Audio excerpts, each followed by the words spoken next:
Крымские татары не виноваты в смерти жертвы событий 26 февраля Валентины Корневой. Такое заявление сделал ее муж. Женщина якобы погибла в давке в феврале 2014 во время 2 митингов у стен Верховной Рады Крыма.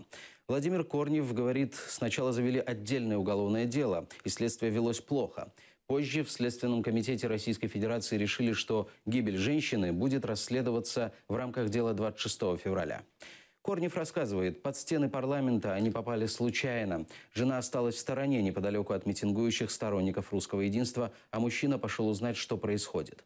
Он видел, как в поддержку русского единства привезли 2 автобуса молодых людей сомнительной наружности. Владимир уверен, что его жену убили 2 парней, которые приехали этими автобусами.